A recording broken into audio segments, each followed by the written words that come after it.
Sunshine. Like I said, she's 2 months old. I always shear on a table. So we just pick the babies up. Beth, why don't you come on my side first? The main thing when you're putting your Crias on the table, no matter what size they are, is you want to make sure once you lay them flat, you have enough pressure on them so they don't start bouncing around and try to stand up. So what Beth is going to do, once I lay her down, I'm going to keep the pressure on her rear end. She's going to keep her head and her shoulder on the ground. Around the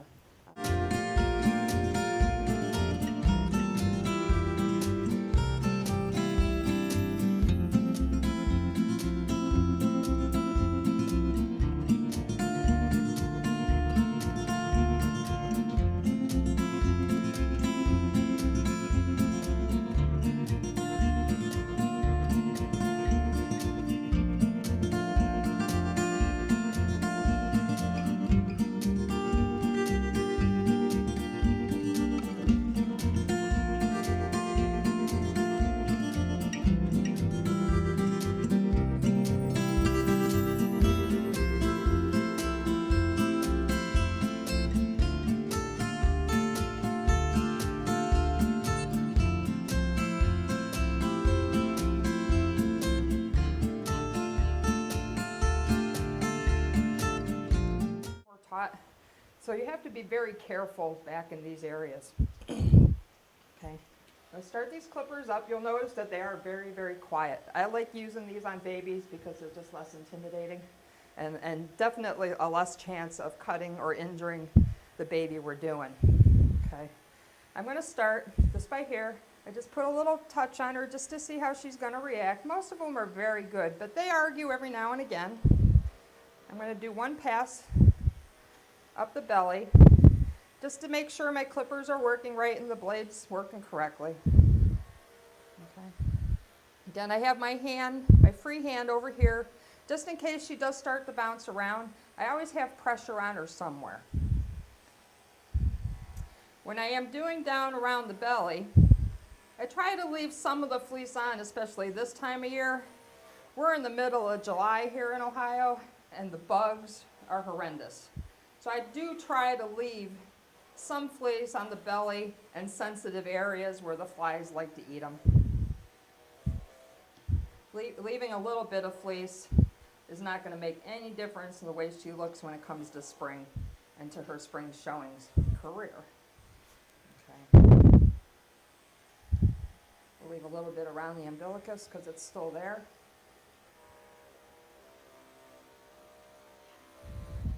I do try not to get a lot of second cuts in the Cria fleece, especially this one, since she's going to use it for processing. And second cuts, if anybody doesn't know that's watching this video, second cuts would be if I came down a blow and got all this little stuff that I mixed the blow before. Those are what is called second cuts. So I'm going to try my best not to get them in there. They are what causes your yarn. She's being very cooperative. Okay.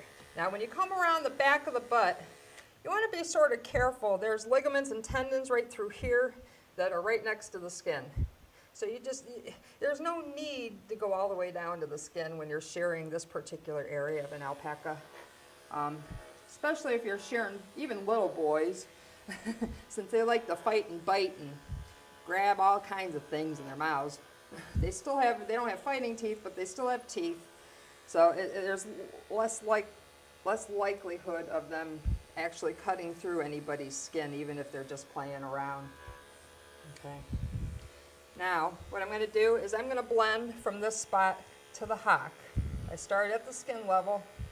Good girl. She's a little tense now that I'm touching her legs. So I'm just going to give her a couple minutes, see if she can get used to it. Good girl. You're all right. Good girl. Okay. I try to give them a couple minutes. There's no reason to hurry them in any sort. Oh, you're fine. You're fine. Good girl. I'm not going to bite your legs. The most reactions you get from them are when you're touching their legs, because that's just a natural reflex to protect their legs. Good girl. So it's very important if you're working with your babies to do a lot of work with touching their legs, bending them back and forth, that type of thing. Because then they get... Always try, before you change blades, to try to rinse them out, wipe them off, re-oil, and try them again. And sometimes even, if you take the set of blades off that you're using that you think that have become dull, put on another set, let the older set cool down, and sometimes they'll work again. It's just a matter of they've gotten so hot because they're cutting such fine fleece. You would think it would be the opposite, that when you're shearing coarse, it would go dull faster, but it's just the opposite. The finer the fleece, the more your blades get used. Okay, that looks pretty good. Even that little bit up there.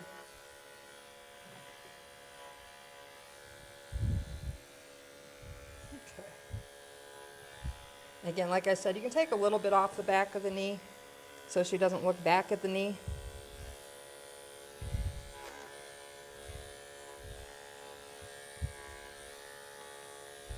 And if you make a divot of any sort somewhere, just try to blend it slightly. And by spring, it'll all blend in.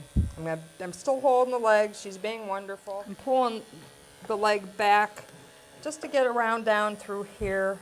Again, this is another very careful spot. You have to be very careful in this spot, I should say. They can come up with a little bit of wrinkle right here and a tendon that's right there. So I don't go right down to the skin. You can fluff it up a little bit and get all those little extra long hairs. If you're nervous about doing certain areas, you can use your scissors. I don't take a lot off the back of the head. I just try to take the tips off. And we're almost done here too, so. And she's telling us she's done. Good girl. Okay, all right. Now, if Beth will come back up and hold her head again, I'm going to grab my scissors, and I'm just going to take off all the little long hairs on the top of her head. Okay, all right, now that we're done shearing this Cria, we're going to put a little bit of fly spray on her, just to make sure that the flies don't bug her, because they're going to think she's a tasty meal at this point. All I do, I have a spray here that I got from our local farm co-op. It's all natural. The active ingredients in it are clove and rosemary. It smells wonderful. It seems to last 2 or 3 days once you spray it on them, and the moms don't seem to be offended at all. Okay, I just spray a little bit down the middle of their back and rub it on. Oh, calm down. Bring her back around. Good girl. That's good. Come up here. Good girl. Good girl. We're going to do down her chest. Hello. You can spit at me. You can bite me. You can do whatever you want. Okay, do down her chest and between her legs. It's cold. We're going to do in between her legs there. But mainly right here on their back is where the flies seem to congregate. And they start eating right here because the babies can't get to it right there. Okay. A little on your hand. If there's any place else you think you could put some in their ears, just make sure you don't get it in their eyes. And that's it. And Beth will attest, it smells wonderful. You're done. Girl. Good, good, good. Okay.